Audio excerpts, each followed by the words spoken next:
बिस्मिल्लाहिर्रहमानिर्रहीम। अस्सलाम वालेकुम क्लास, उम्मीद है आप खैरियत से होंगे।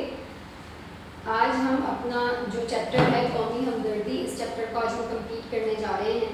लास्ट वीक हमने इस चैप्टर की जो है वो हाफ रीडिंग की थी और हमने जो इसका वर्क किया था वो भी हाफ किया था। तो आज हम जो इसकी रिमेनिंग रीडिंग है वो कंप्लीट करेंगे और इसका जितना भी रिमेनिंग वर्क था वो भी आज हम इसको कंप्लीट करेंगे।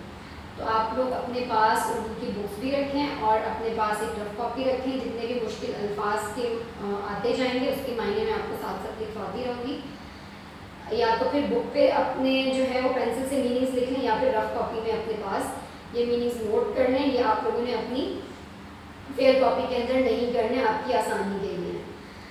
तो ये चैप्टर जिसका नाम है कौमी हमदर्दी, ये लिखा है मौलाना अल्ताफ़ हुसैन हाली ने। लास्ट वीक मैंने आपको जो है इस चैप्टर के जो राइटर हैं इनको एक छोटा सा जो है वो इंट्रोडक्शन दिया था कि जो है ये कहाँ पर पैदा हुए और इनकी तालीम और जितनी भी चीज़ें थी मैंने आपको इनके बारे में बताई थी। ये जो चैप्टर है कौमी हमदर्दी, ये मौलाना अल्ताफ़ हुसैन हाली की जो किताब है जिसका नाम है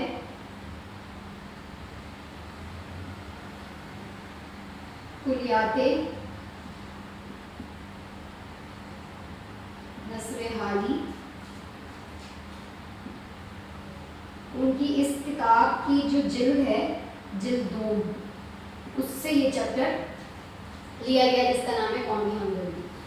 मैंने लास्ट वीक जब इसकी रीडिंग की थी तो मैंने बहुत सारी चीज़ें आपको समझाई थी। उन चीज़ों को थोड़ा सा मैं रिपीट कर देती हूँ आपकी आसानी के लिए, ताकि फिर हम दोबारा से जो है वो आगे की जो बात है वो हम कर सकें। यहाँ पर लफ्ज़ है हमदर्दी। तो हमदर्दी क्या होती है?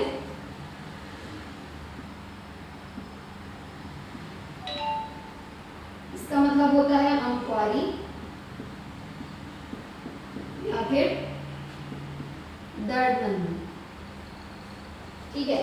अब कोई भी इंसान किसी भी तकलीफ या किसी भी दुख में मुब्तला है तो उस वक्त एक इंसान का किसी दूसरे इंसान की मदद करना, उसकी उस मुश्किल में उसका साथ देना, उसके साथ खड़े होना, ये चीज़ जो है वो हमदर्दी कहलाती है।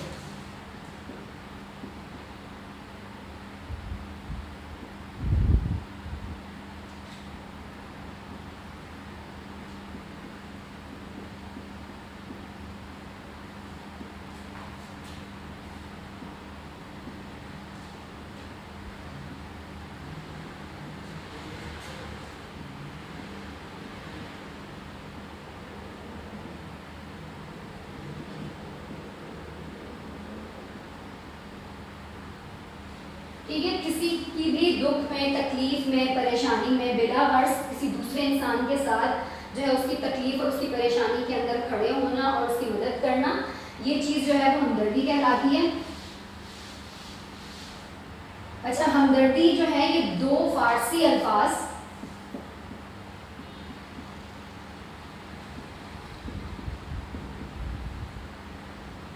हम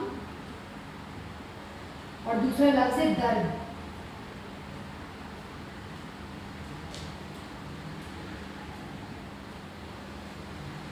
इससे मिलकर बना है, जिसके मायने जो हैं 2 या 2 से ज़्यादा अशखास का इरादतन या फिर बिला इरादतन किसी की भी तकलीफ में, किसी की भी परेशानी में शरीक होना, ये चीज़ जो है वो हमदर्दी कहलाती है। जो कि 2 फारसी अल्फाज से मिलकर बना है ये लफ्ज़, जिसमें 2 या 2 से ज़्यादा लोग जो है वो किसी भी इंसान की तकलीफ़ में, उसकी परेशानी में जो है वो उसमें शामिल होते हैं। अब वो चाहे इरादतन हो, अगर किसी का इंतकाल हो गया है तो अब आपने वहाँ पर जाना है, ठीक है, और उनकी जितनी भी मदद आप कर सकते हैं वो सारी आपने करनी है, वो इरादतन।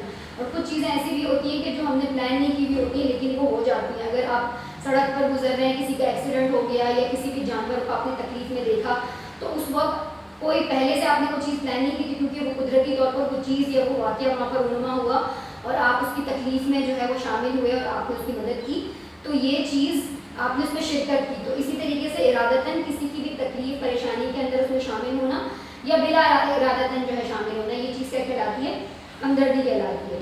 यहाँ पर मौलाना अल्ताफ़ हुसैन हाली ने इस चैप्टर में जो चीज़ समझाने की कोशिश की है वो उसी हमदर्दी की ही बात की है और उसके मफ़हूम और इसकी अहमियत से जो है वो आगाह किया है।